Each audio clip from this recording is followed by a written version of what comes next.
Ընկերներ ողջույն, ընդհատակից զրույցները շարունակվում են, այսօր առաջարկում եմ խոսենք երկու իրականությունների մասին, իրականություններ,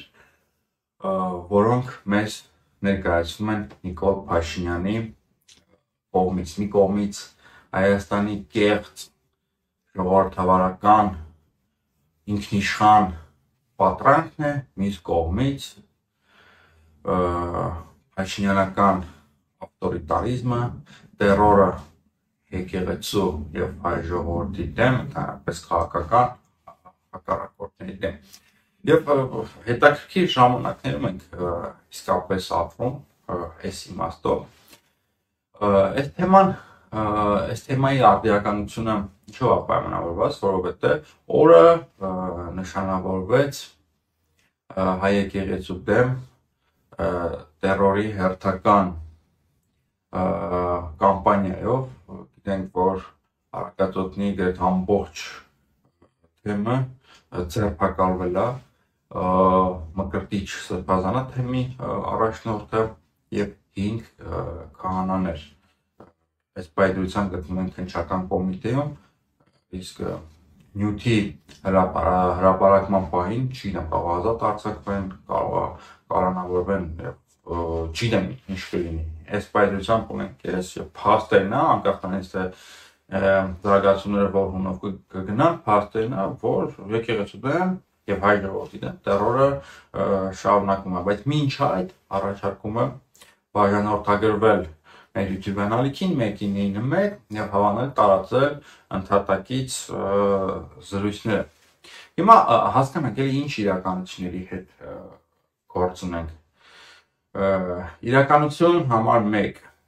Նիկոլ Փաշինյանը աշխարհի համար դիրքավորվում է որպես ժողովրդավար առաջնորդ, ժողովրդավարության ջատագով, Եվրախորհրդարանում հենց այդ դրոշակներով, այդ լոզունգներով էր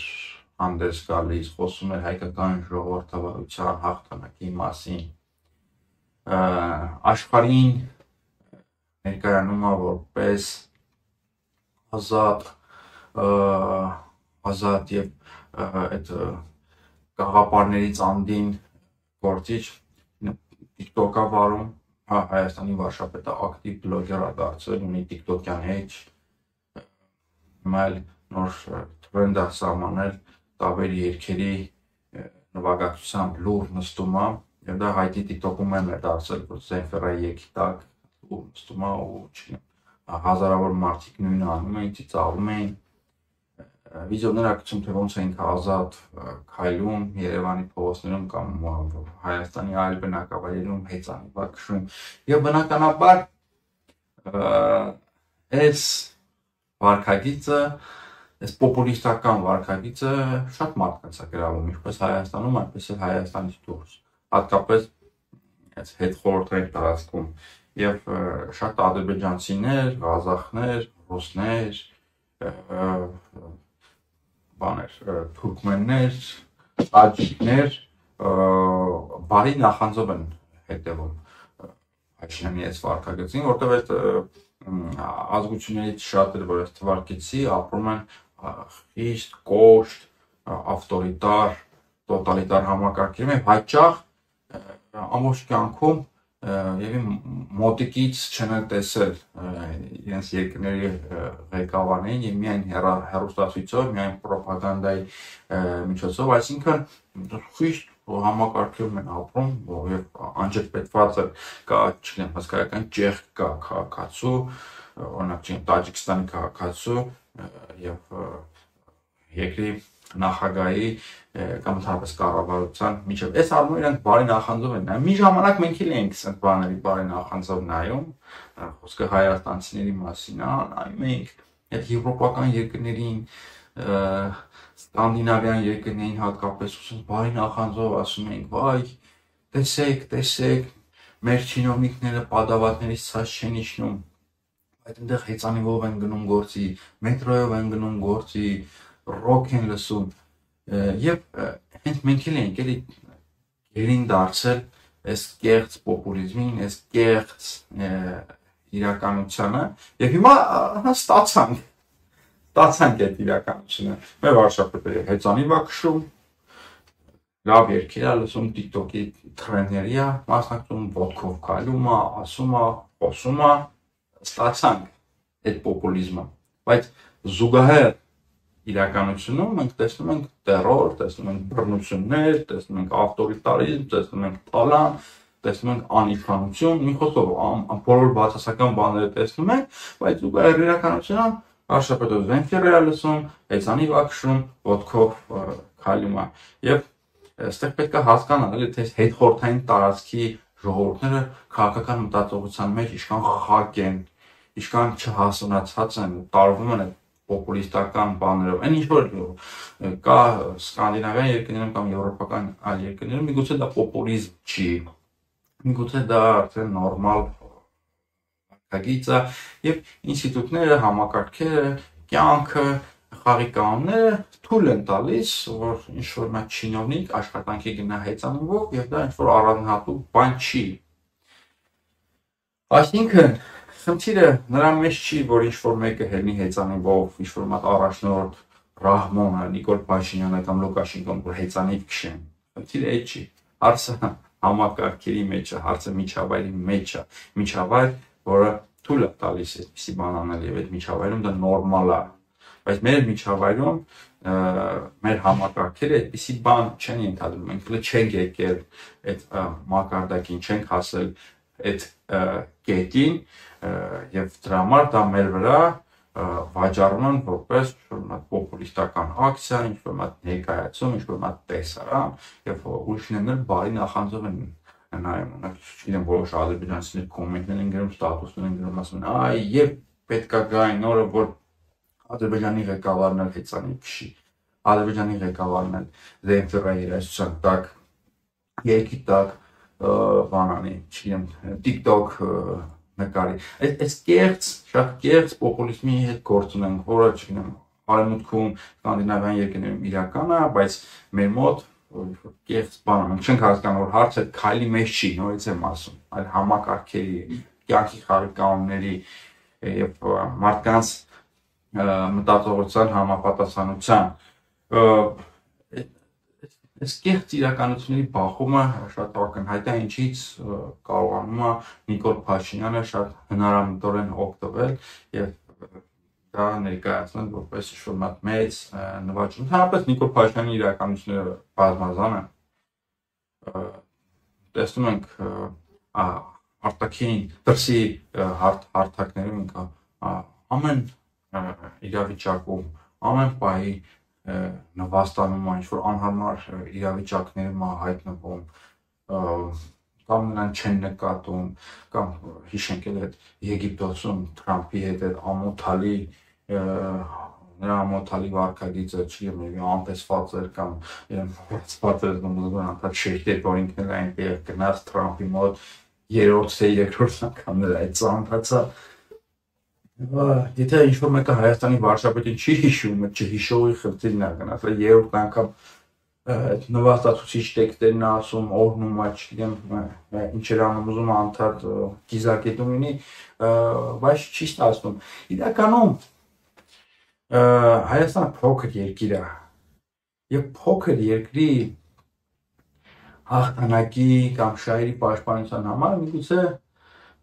փոքր երկրի ղեկավարները պետք է ինչ-որ առումով լինեն կոմպրոմիսային, զիջեն, ինչու՞ չէ նաև նվաստանան։ Բառի բուն իմաստով նվաստանալը նվաստացնել այդպես մի հասկացեք։ Ինչ-որ միտեղ կուլ գնան, հա, սենց ժողովրդական լեզվով ասած, դա հասկանալի է։ Դա այդպես պետք է լինի հանուն պետության, հանուն ազգի շահերի։ Բայց այս դեպքում ինչի համար ես նվաստանում, եթե դու ոչինչ չես ստացել, ոչինչ չես ստացել, եւ ընդհանրապես ես որպես գործիք օգտագործել եմ ԱՄՆ Ադրբեջան գործարքում։ Դու ընդհանրապես գործիք ես, դու ինքնիշխան եւ ինքնաբավ խաղացող չես։ ԱՄՆ-ն եւ Ադրբեջանը եւ տարածաշրջանի մի քանի այլ երկրներ, Թուրքիան հասել են գործարքի, դու ընդհանրապես այնտեղ գործիք ես։ գործիք, որը չի պաշտպանել իր երկրի շահերը, որը ոչինչի դիմաց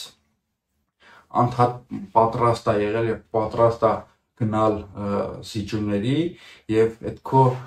մոտեցման շնորհիվ այլ խաղացողներ, ավելի ուժեղ խաղացողներ գնացել են գործարքի եւ դու հիմա որպես օգտագործված միավոր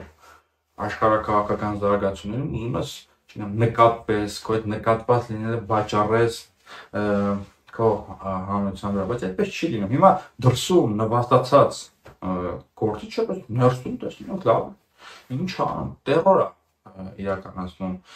ճնշում է քաղաքական ուժերին, չեզոքացնում է քաղաքական հակառակորդներին եւ այն մարդիկ, որոնք որ կարծում են, այ էս էլ անդուրժենք, էս էլ կուտանք եւ Նիկոլ Փաշինյանը կանք կառնի,